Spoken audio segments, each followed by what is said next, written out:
भक्तध्यानं प्रवक्ष्यामि शृणु सर्वाङ्गसुन्दरी। यत्कृतं देवदेवेन ध्यानं हनुमतः प्रियम्। पञ्चवक्त्रं महाभीमं त्रिपञ्चनयनैर्युतं बाहुभिर्दशभिर्युक्तं सर्वकामार्थसिद्धिदम्। पूर्वं तु वानरं वक्त्रं कोटिसूर्यसमप्रभं दंष्ट्राकरालवदनं भ्रुकुटीकुटिलेक्षणम्। अस्यैव दक्षिणं वक्त्रं नारसिंहं महाद्भुतम् अत्युग्रतेजवपुषं भीषणं भयनाशनम्। पश्चिमं गारुडं वक्त्रं वक्रतुण्डं महाबलं सर्वनागाप्रशमनं विषभूतादिकृन्तनम्। उत्तरं सौकरं वक्त्रं कृष्णं दीप्तं नभोपमं पातालसिंहवेताल ज्वररोगादिकृन्तनम्। ऊर्ध्वं हयाननं घोरं दानवान्तकरं परं येन वक्त्रेण विप्रेन्द्र तारकख्यं महासुरं। जगानसरसं तत्स्यात् सर्वशास्त्रहरं परं ध्यात्वा पञ्चमुखं रुद्रं हनुमन्तं दयानिधिम्। खड्गं त्रिशूलं खट्वाङ्गं पाशाङ्कुशपर्वतं मुष्टिं कौमदकीं वृक्षं धारयन्तं कमण्डलम्।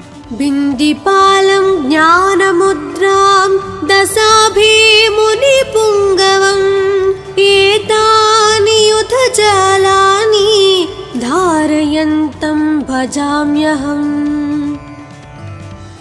प्रीतासनोपविष्टं तं सर्वाभरणभूषितं दिव्यमाल्याम्बरधरं दिव्यगन्धानुलेपनम्।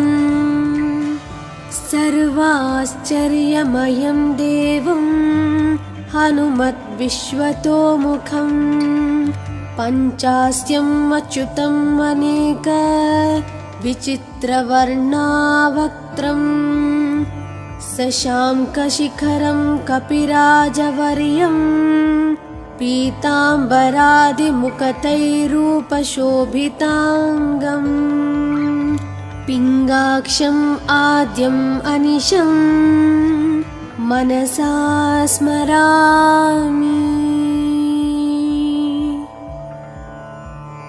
मर्कतीशं महोत्साहं सर्वाश्रुहरं परं शत्रुसंहारमां रक्ष श्रीमन्नापडनुद्धर। ॐ हरिमरकटमरकटमन्त्रमिदं परिलिख्यति लिख्यति वामतले यदि नश्यति नश्यति शत्रुकलां यदि मुञ्चति मुञ्चति वामलता।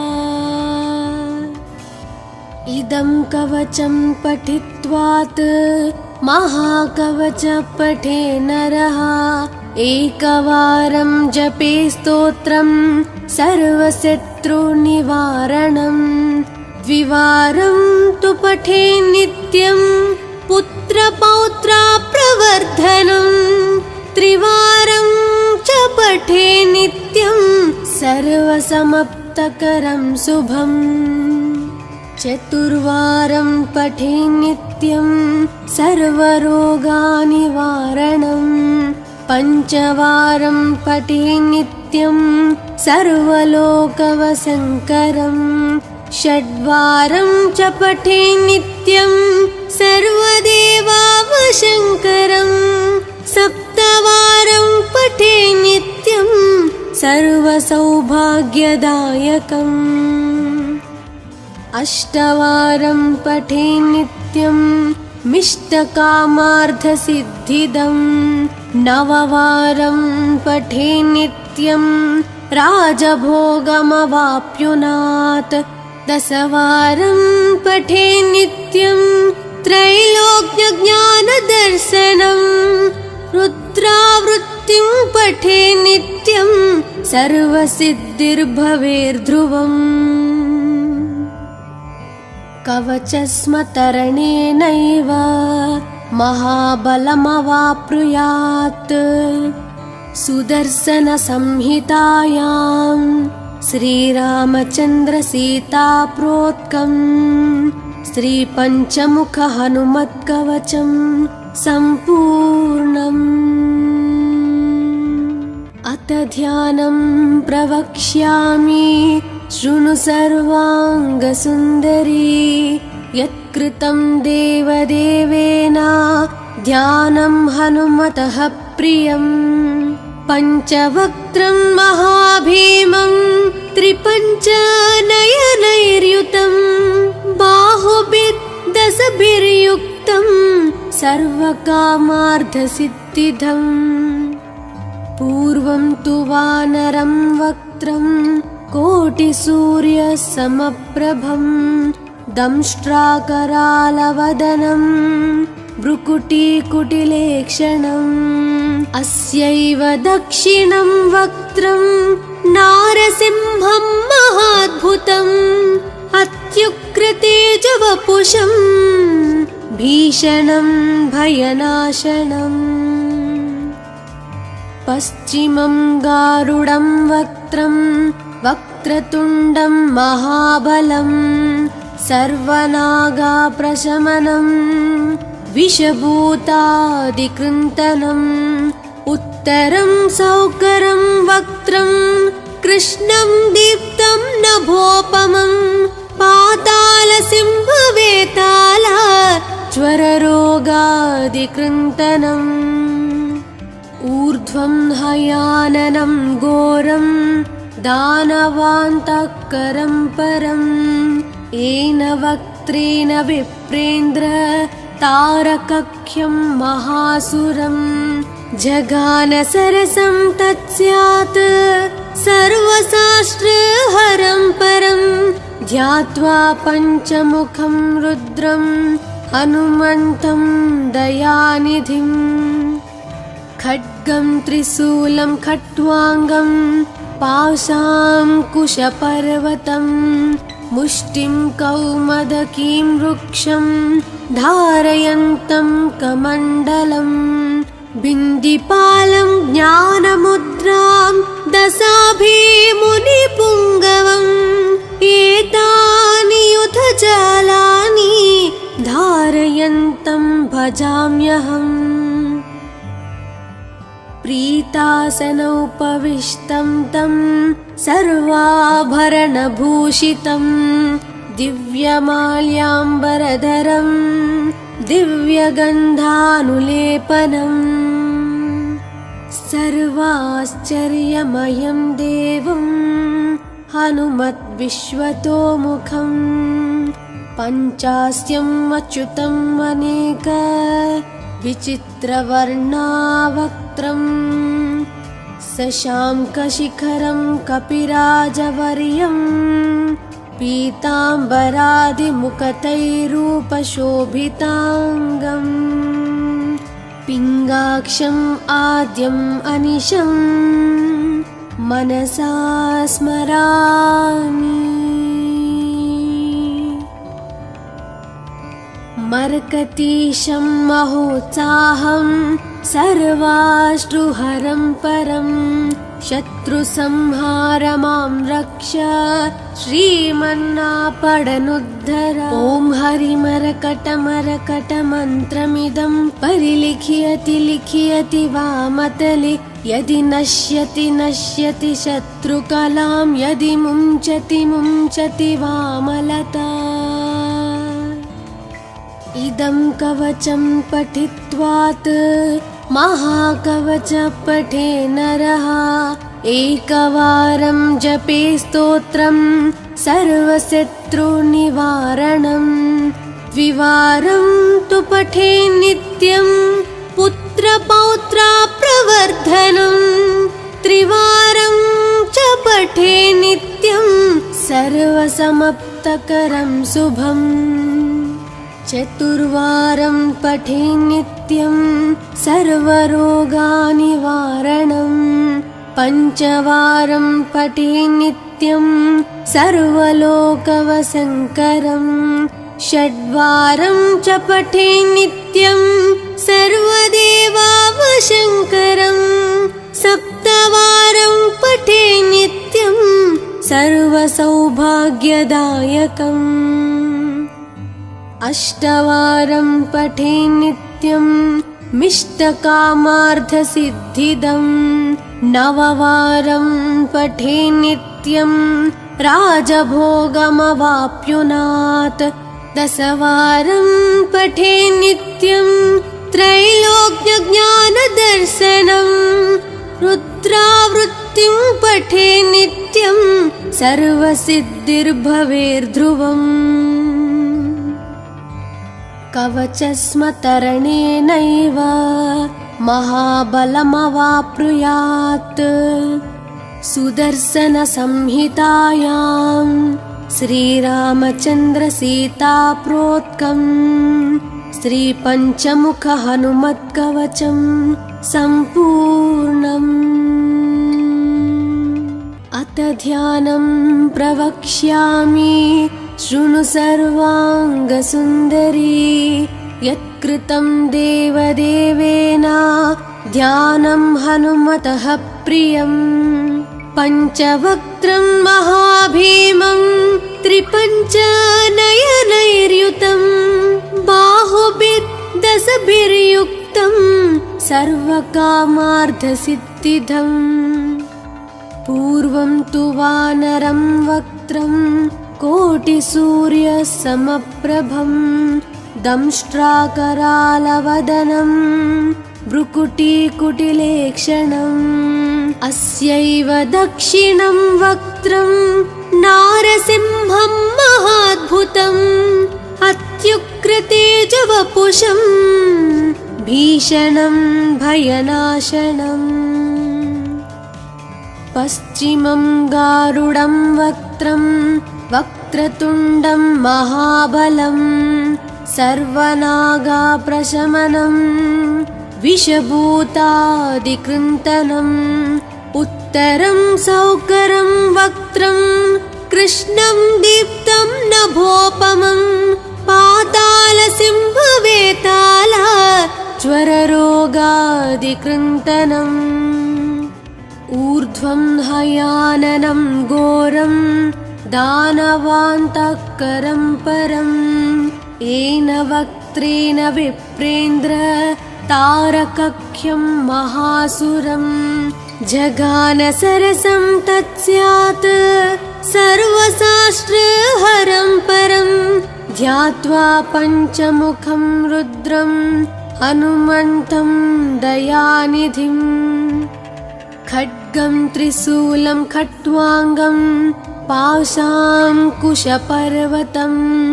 मुष्टिं कौमदकीं वृक्षं धारयन्तं कमण्डलम् बिन्दिपालं ज्ञानमुद्रां दशाभिमुनिपुङ्गवम् एतानि युधजालानि धारयन्तं भजाम्यहम् प्रीतासनोपविष्टं तं सर्वाभरणभूषितं दिव्यमाल्याम्बरधरं दिव्यगन्धानुलेपनम् सर्वाश्चर्यमयं देवं हनुमद्विश्वतोमुखं पञ्चास्यम् अच्युतम् अनेक विचित्रवर्णावक्त्रं शशाङ्कशिखरं कपिराजवर्यं पीताम्बरादिमुखतैरूपशोभिताङ्गम् पिङ्गाक्षम् आद्यम् अनिशं मनसा स्मरामि। मर्कतीशं महोत्साहं सर्वाश्रुहरं परं शत्रुसंहारमां रक्ष श्रीमन्नापडनुद्धर ॐ हरिमरकटमरकटमन्त्रमिदं परिलिखयति लिखयति वामतले यदि नश्यति नश्यति शत्रुकलां यदि मुञ्चति मुञ्चति वामलता इदं कवचं पठित्वात् महाकवच पठे नरः एकवारं जपे स्तोत्रं सर्वशत्रुनिवारणं द्विवारं तु पठे नित्यं पुत्रपौत्राप्रवर्धनं त्रिवारं च पठे नित्यं सर्वसमाप्तकरं शुभम् चतुर्वारं पठे नित्यं सर्वरोगनिवारणं पञ्चवारं पठे नित्यं सर्वलोकवशङ्करं षड्वारं च पठे नित्यं सर्वदेवावशङ्करं सप्तवारं पठे नित्यं सर्वसौभाग्यदायकम् अष्टवारं पठे नित्यं मिष्टकामार्थसिद्धिदं नववारं पठे नित्यं राजभोगमवाप्नुयात् दशवारं पठे नित्यं त्रैलोक्यज्ञानदर्शनं रुद्रावृत्तिं पठे नित्यं सर्वसिद्धिर्भवेर्ध्रुवम् कवचस्मतरणेनैव महाबलमवाप्नुयात् सुदर्शनसंहितायां श्रीरामचन्द्रसीताप्रोक्तं श्रीपञ्चमुखहनुमत्कवचं सम्पूर्णम् अथ ध्यानं प्रवक्ष्यामि शृणु सर्वाङ्गसुन्दरी यत्कृतं देवदेवेन ध्यानं हनुमतः प्रियम् पञ्चवक्त्रं महाभीमं त्रिपञ्चनयनैर्युतं बाहुभिर्दशभिर्युक्तं सर्वकामार्थसिद्धिदम् पूर्वं तु वानरं वक्त्रं कोटिसूर्यसमप्रभं दंष्ट्राकरालवदनं भ्रुकुटीकुटिलेक्षणम् अस्यैव दक्षिणं वक्त्रं नारसिंहं महाद्भुतम् अत्युग्रतेजवपुषं भीषणं भयनाशनम् पश्चिमं गारुडं वक्त्रं वक्रतुण्डं महाबलं सर्वनागाप्रशमनं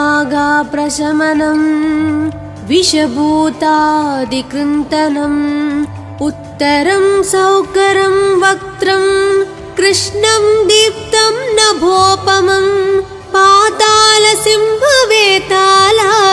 ज्वररोगादिकृन्तनम् ऊर्ध्वं हयाननं घोरं दानवान्तकरं परम् येन वक्त्रेण विप्रेन्द्र तारकख्यं महासुरं जगानसरसं तत्स्यात् सर्वशास्त्रहरं परं ध्यात्वा पञ्चमुखं रुद्रं हनुमन्तं दयानिधिम् खड्गं त्रिशूलं खट्वाङ्गं पाशाङ्कुशपर्वतं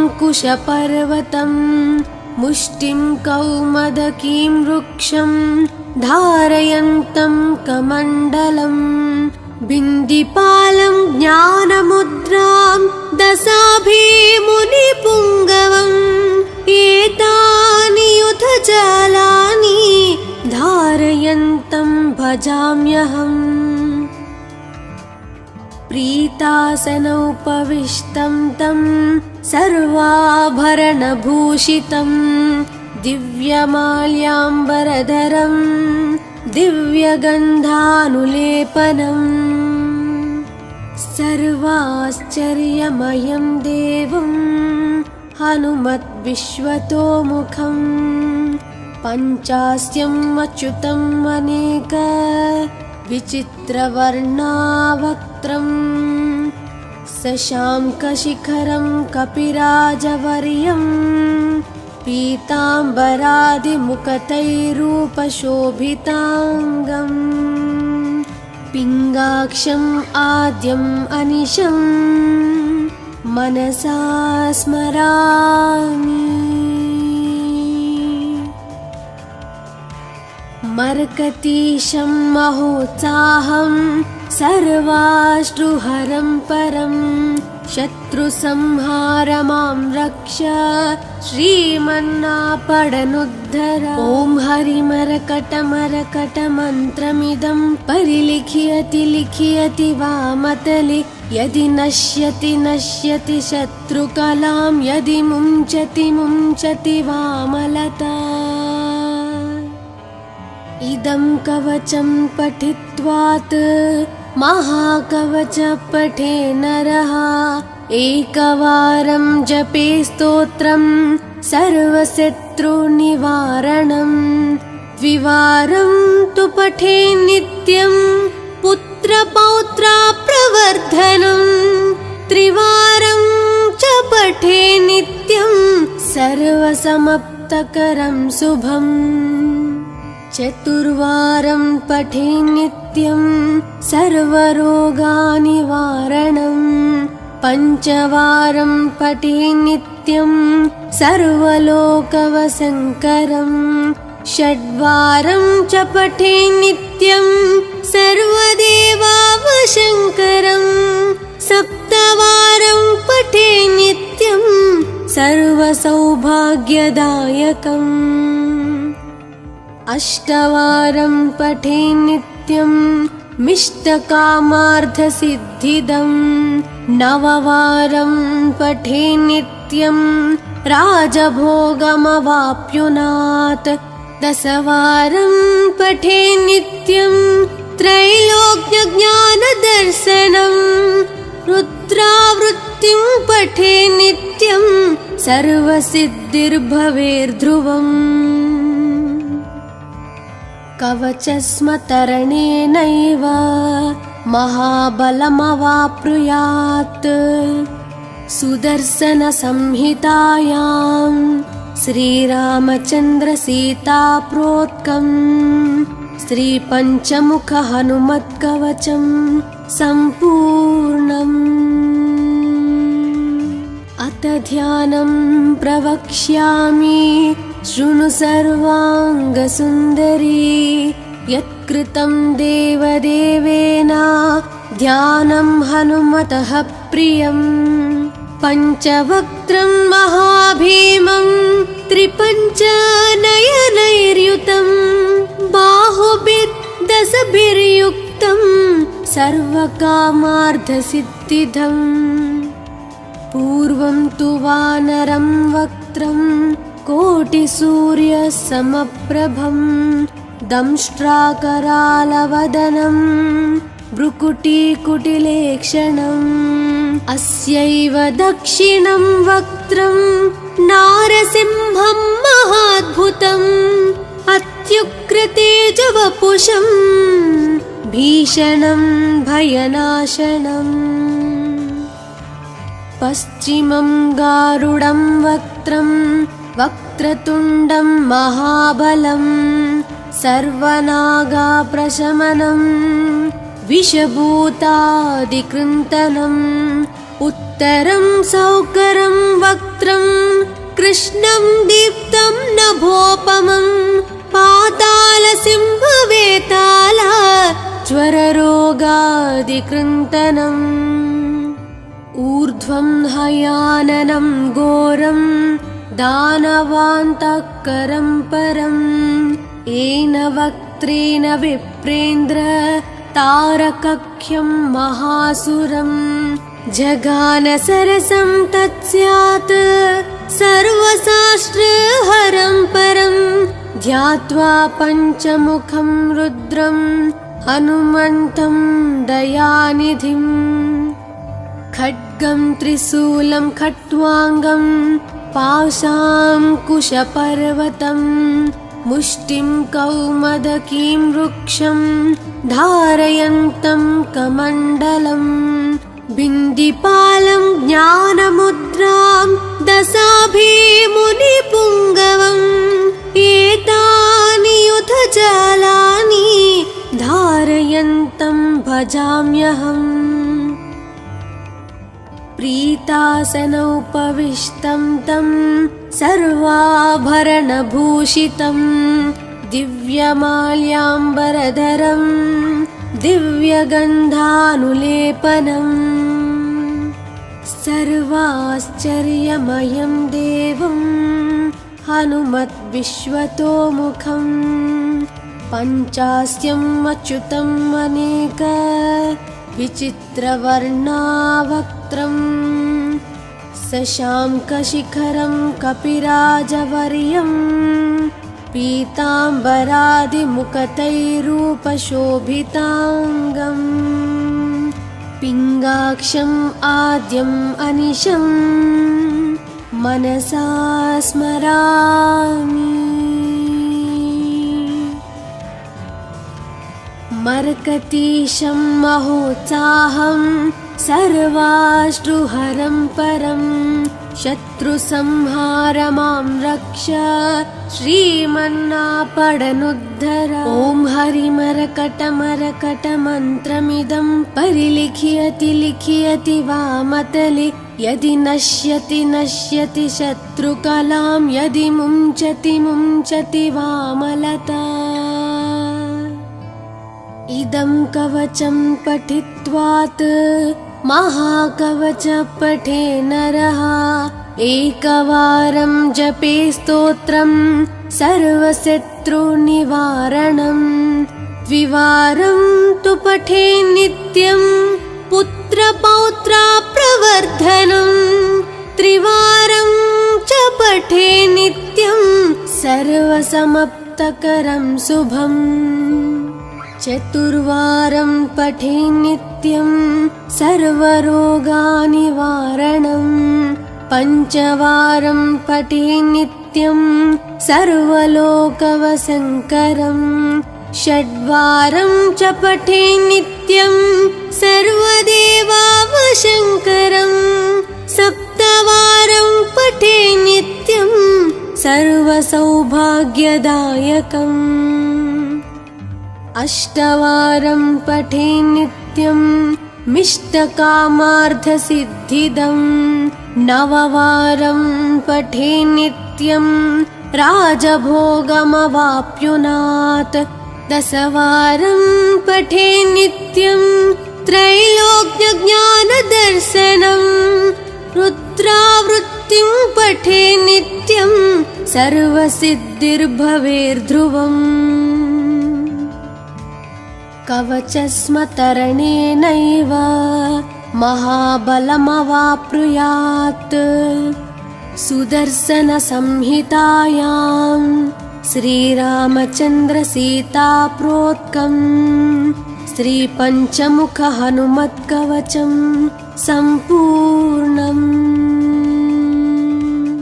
अथ ध्यानं प्रवक्ष्यामि शृणु सर्वाङ्गसुन्दरी यत्कृतं देवदेवेन ध्यानं हनुमतः प्रियम् पञ्चवक्त्रं महाभीमं त्रिपञ्चनयनैर्युतं बाहुभिर्दशभिर्युक्तं सर्वकामार्थसिद्धिदम् पूर्वं तु वानरं वक्त्रं कोटिसूर्यसमप्रभं दंष्ट्राकरालवदनं भ्रुकुटीकुटिलेक्षणम् अस्यैव दक्षिणं वक्त्रं नारसिंहं महाद्भुतम् अत्युग्रतेजवपुषं भीषणं भयनाशनम् पश्चिमं गारुडं वक्त्रं वक्रतुण्डं महाबलं सर्वनागाप्रशमनं विषभूतादिकृन्तनं उत्तरं सौकरं वक्त्रं कृष्णं दीप्तं नभोपमं पातालसिंहवेताल ज्वररोगादिकृन्तनम् ऊर्ध्वं हयाननं घोरं दानवान्तःकरं परं येन वक्त्रेण विप्रेन्द्र तारकख्यं महासुरं जगान सरसं तत्स्यात् सर्वशास्त्रहरं परं ध्यात्वा पञ्चमुखं रुद्रं हनुमन्तं दयानिधिम् खड्गं त्रिशूलं खट्वाङ्गं पाशाङ्कुशपर्वतं मुष्टिं कौमदकीं वृक्षं धारयन्तं कमण्डलं बिन्दिपालं ज्ञानमुद्रां दशाभिमुनिपुङ्गवम् एतानि युधजालानि धारयन्तं भजाम्यहम् प्रीतासनोपविष्टं तं सर्वाभरणभूषितं दिव्यमाल्याम्बरधरं दिव्यगन्धानुलेपनं सर्वाश्चर्यमयं देवं हनुमद्विश्वतोमुखं पञ्चास्यम् अच्युतम् अनेक विचित्रवर्णावक्त्रं शशाङ्कशिखरं कपिराजवर्यं पीताम्बरादिमुखतैरूपशोभिताङ्गम् पिङ्गाक्षम् आद्यम् अनिशं मनसा स्मरामि मर्कटीशं महोत्साहं सर्वाश्रुहरं परं शत्रुसंहारमां रक्ष श्रीमन्नापडनुद्धर ॐ हरिमरकटमरकटमन्त्रमिदं परिलिखियति लिखियति वामतले यदि नश्यति नश्यति शत्रुकलां यदि मुञ्चति मुञ्चति वामलता इदं कवचं पठित्वात् महाकवच पठे नरः एकवारं जपे स्तोत्रं सर्वशत्रुनिवारणं द्विवारं तु पठे नित्यं पुत्रपौत्राप्रवर्धनं त्रिवारं च पठे नित्यं सर्वसमाप्तकरं शुभम् चतुर्वारं पठे नित्यं सर्वरोगनिवारणं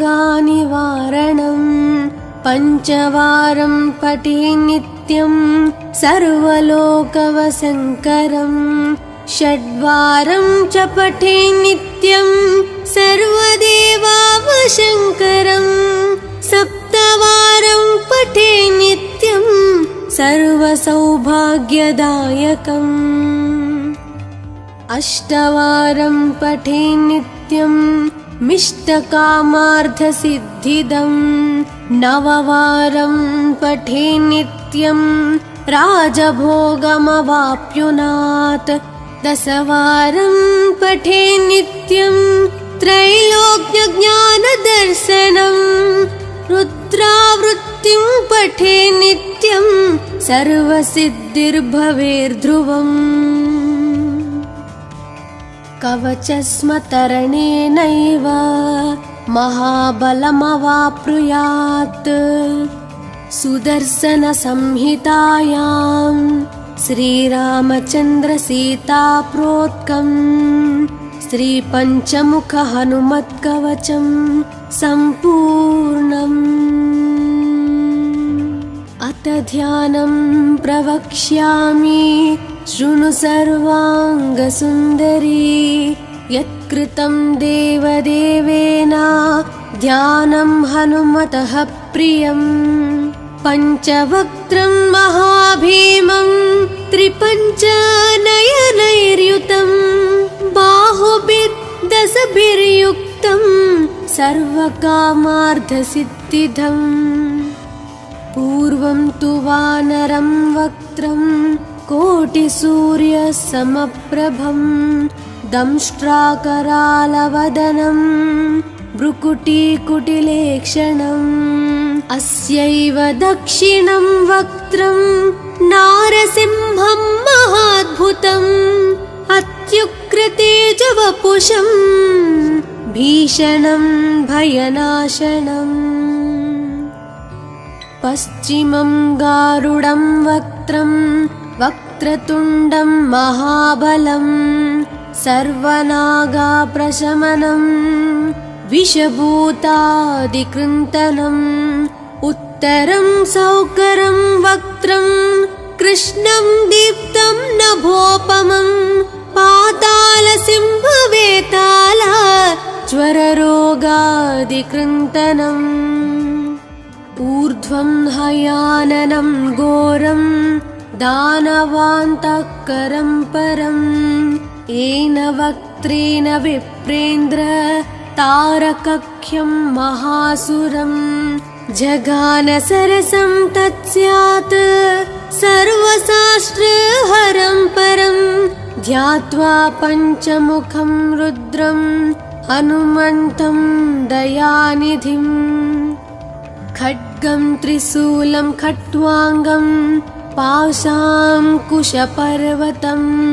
मुष्टिं कौमदकीं वृक्षं धारयन्तं कमण्डलम् बिन्दिपालं ज्ञानमुद्रां दशाभिमुनिपुङ्गवम् एतानि युधजालानि धारयन्तं भजाम्यहम्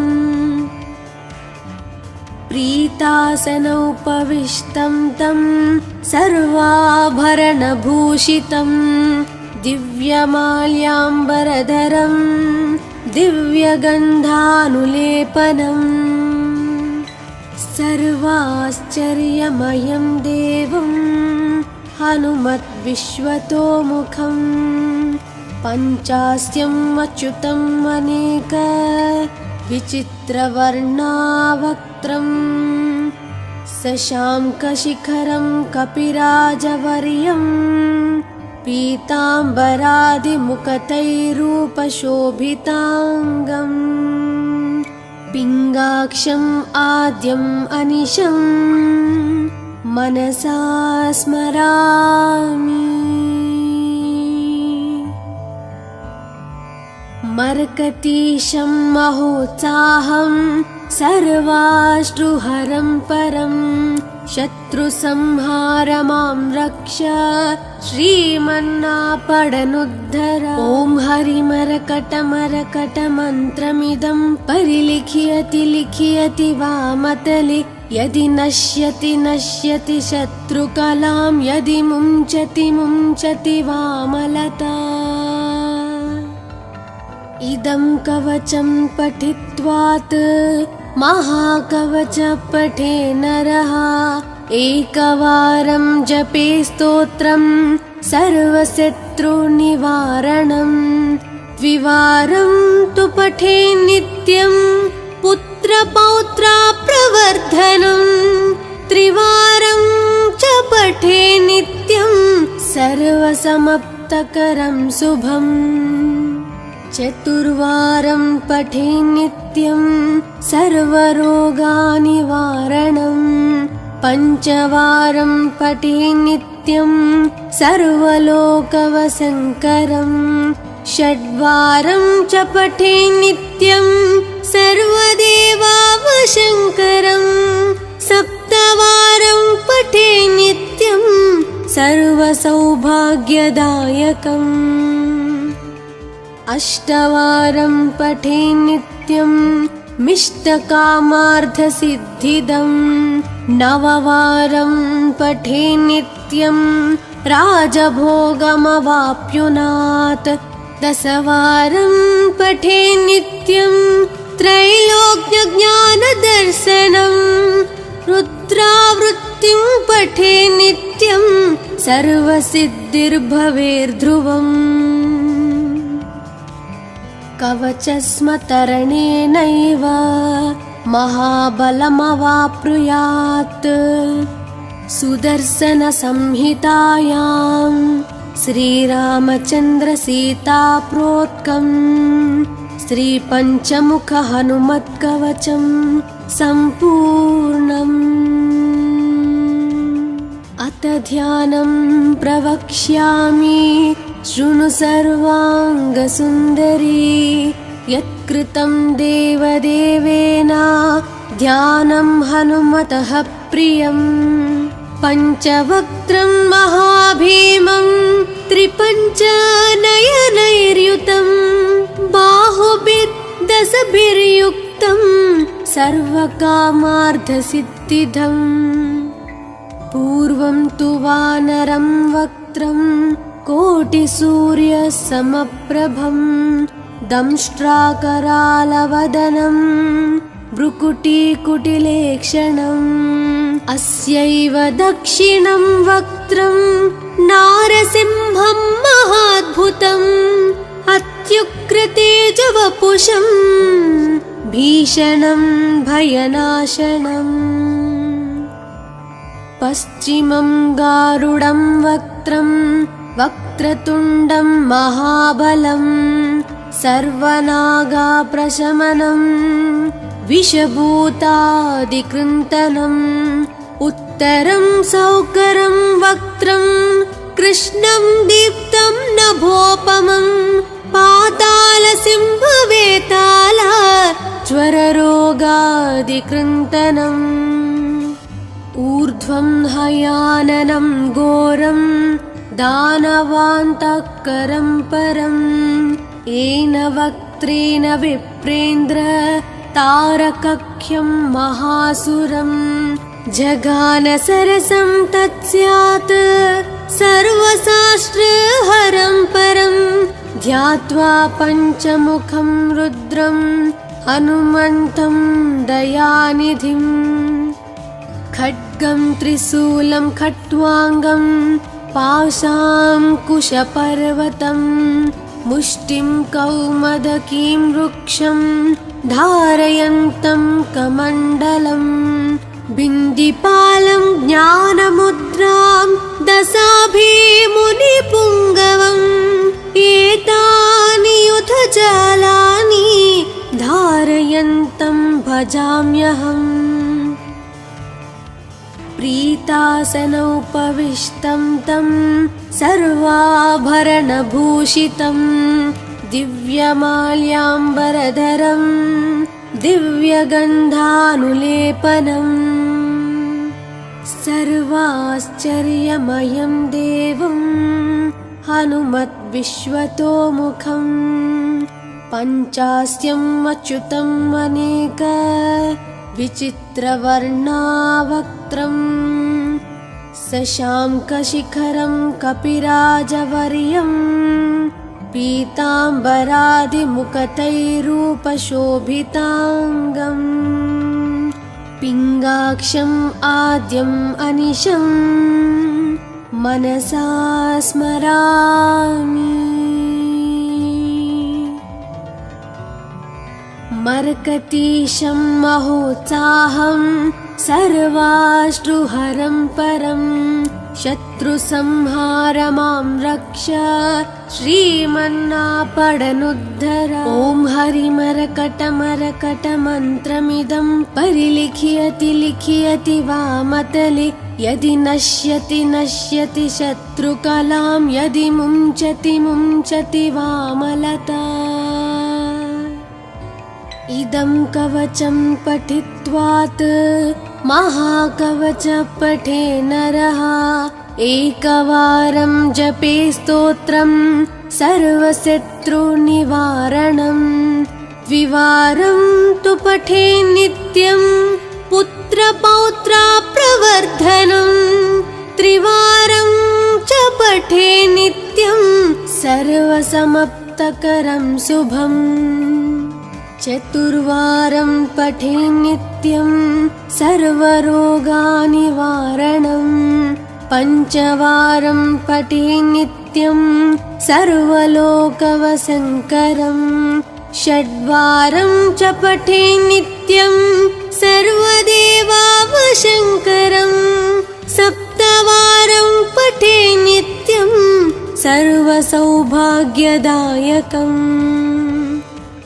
अष्टवारं पठे नित्यं मिष्टकामार्थसिद्धिदम् नववारं पठे नित्यं राजभोगमवाप्नुयात् दशवारं पठे नित्यं त्रैलोक्यज्ञानदर्शनं रुद्रावृत्तिं पठे नित्यं सर्वसिद्धिर्भवेर्ध्रुवम्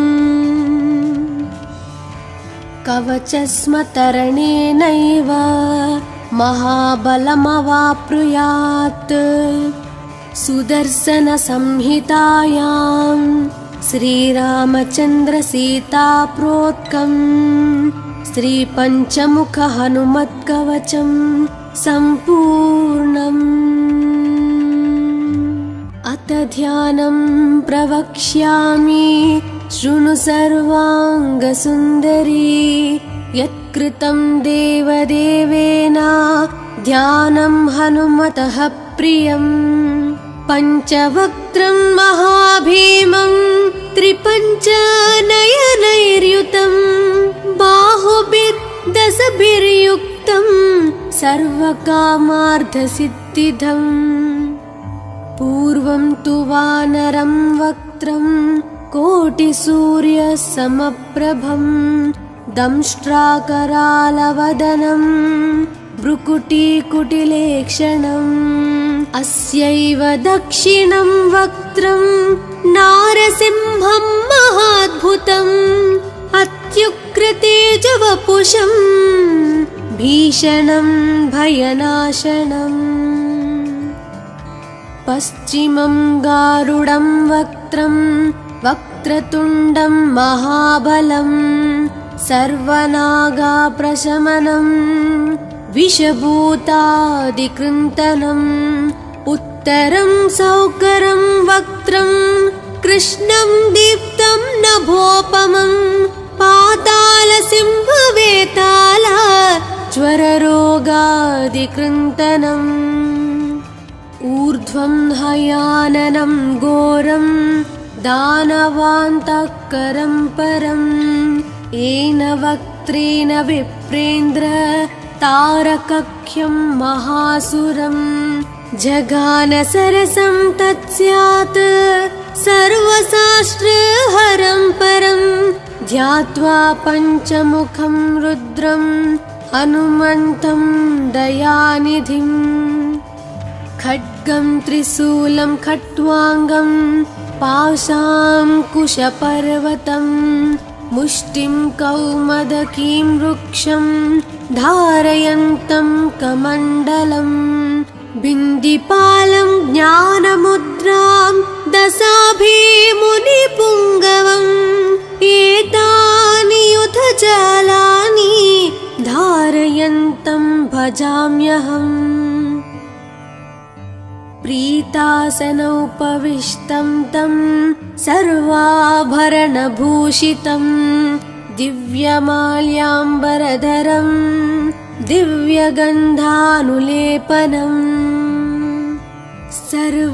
सर्वाश्चर्यमयं देवं हनुमद्विश्वतोमुखं पञ्चास्यम् अच्युतम् अनेक विचित्रवर्णावक्त्रम् शशाङ्कशिखरं कपिराजवर्यं पीताम्बरादिमुखतैरूपशोभिताङ्गम् पिङ्गाक्षम् आद्यम् अनिशं मनसा स्मरामि मर्कटीशं महोत्साहं सर्वाश्रुहरं परं शत्रुसंहार मां रक्ष श्रीमन्नापडनुद्धर। ॐ हरिमरकटमरकटमन्त्रमिदं परिलिखियति लिखियति वामतले। यदि नश्यति नश्यति शत्रुकलां यदि मुञ्चति मुञ्चति वामलता। इदं कवचं पठित्वात् महाकवच पठे नरः। एकवारं जपे स्तोत्रं सर्वशत्रुनिवारणम्। द्विवारं तु पठे नित्यं पुत्रपौत्रा प्रवर्धनम्। त्रिवारं च पठे नित्यं सर्वसमाप्तकरं शुभम्। चतुर्वारं पठे नित्यं सर्वरोगनिवारणम्। पञ्चवारं पठे नित्यं सर्वलोकवशङ्करम्। षड्वारं च पठे नित्यं सर्वदेवावशङ्करम्। सप्तवारं पठे नित्यं सर्वसौभाग्यदायकम्। अष्टवारं पठे नित्यं मिष्टकामार्थसिद्धिदम्। नववारं पठे नित्यं राजभोगमवाप्नुयात्। दशवारं पठे नित्यं त्रैलोक्यज्ञानदर्शनम्। रुद्रावृत्तिं पठे नित्यं सर्वसिद्धिर्भवेर्ध्रुवम्। कवचस्मतरणेनैव महाबलमवाप्नुयात्। सुदर्शनसंहितायां श्रीरामचन्द्रसीताप्रोक्तं श्रीपञ्चमुखहनुमत्कवचं सम्पूर्णम्। अथ ध्यानं प्रवक्ष्यामि शृणु सर्वाङ्गसुन्दरी। यत्कृतं देवदेवेन ध्यानं हनुमतः प्रियम्। पञ्चवक्त्रं महाभीमं त्रिपञ्चनयनैर्युतं। बाहुभिर्दशभिर्युक्तं सर्वकामार्थसिद्धिदम्। पूर्वं तु वानरं वक्त्रं कोटिसूर्यसमप्रभम्। दंष्ट्राकरालवदनं भ्रुकुटीकुटिलेक्षणम्। अस्यैव दक्षिणं वक्त्रं नारसिंहं महाद्भुतम्। अत्युग्रतेजवपुषं भीषणं भयनाशनम्। पश्चिमं गारुडं वक्त्रं वक्रतुण्डं महाबलम्। सर्वनागाप्रशमनम् विषभूतादिकृन्तनम्। उत्तरं सौकरं वक्त्रं कृष्णं दीप्तं नभोपमं। पातालसिंहवेताल ज्वररोगादिकृन्तनम्। ऊर्ध्वं हयाननं घोरं दानवान्तकरं परम्। येन वक्त्रेण विप्रेन्द्र तारकख्यं महासुरम्। जगानसरसं तत्स्यात् सर्वशास्त्रहरं परं। ध्यात्वा पञ्चमुखं रुद्रं हनुमन्तं दयानिधिम्। खड्गं त्रिशूलं खट्वाङ्गं पाशाङ्कुशपर्वतं। मुष्टिं कौमदकीं वृक्षं धारयन्तं कमण्डलम्। बिन्दिपालं ज्ञानमुद्रां दशाभिमुनिपुङ्गवम्। एतानि युधजालानि धारयन्तं भजाम्यहम्। प्रीतासनोपविष्टं तं सर्वाभरणभूषितं। दिव्यमाल्याम्बरधरं दिव्यगन्धानुलेपनम्। सर्वाश्चर्यमयं देवं हनुमद्विश्वतोमुखं पञ्चास्यम् अच्युतम् अनेक विचित्रवर्णावक्त्रं शशाङ्कशिखरं कपिराजवर्यं पीताम्बरादिमुखतैरूपशोभिताङ्गम् पिङ्गाक्षम् आद्यम् अनिशं मनसा स्मरामि। मर्कतीशं महोत्साहं सर्वाश्रुहरं परं शत्रुसंहार मां रक्ष श्रीमन्नापडनुद्धर। ॐ हरिमरकटमरकटमन्त्रमिदं परिलिख्यति लिख्यति वामतले यदि नश्यति नश्यति शत्रुकलां यदि मुञ्चति मुञ्चति वामलता। इदं कवचं पठित्वात् महाकवच पठे नरः एकवारं जपे स्तोत्रं सर्वशत्रुनिवारणं द्विवारं तु पठे नित्यं पुत्रपौत्राप्रवर्धनं त्रिवारं च पठे नित्यं सर्वसमाप्तकरं शुभम् चतुर्वारं पठे नित्यं सर्वरोगनिवारणं पञ्चवारं पठे नित्यं सर्वलोकवशङ्करं षड्वारं च पठे नित्यं सर्वदेवावशङ्करं सप्तवारं पठे नित्यं सर्वसौभाग्यदायकम् अष्टवारं पठे नित्यं मिष्टकामार्थसिद्धिदं नववारं पठे नित्यं राजभोगमवाप्नुयात् दशवारं पठे नित्यं त्रैलोक्यज्ञानदर्शनं रुद्रावृत्तिं पठे नित्यं सर्वसिद्धिर्भवेर्ध्रुवम् कवचस्मतरणेनैव महाबलमवाप्नुयात् सुदर्शनसंहितायां श्रीरामचन्द्रसीताप्रोक्तं श्रीपञ्चमुखहनुमत्कवचं सम्पूर्णम्।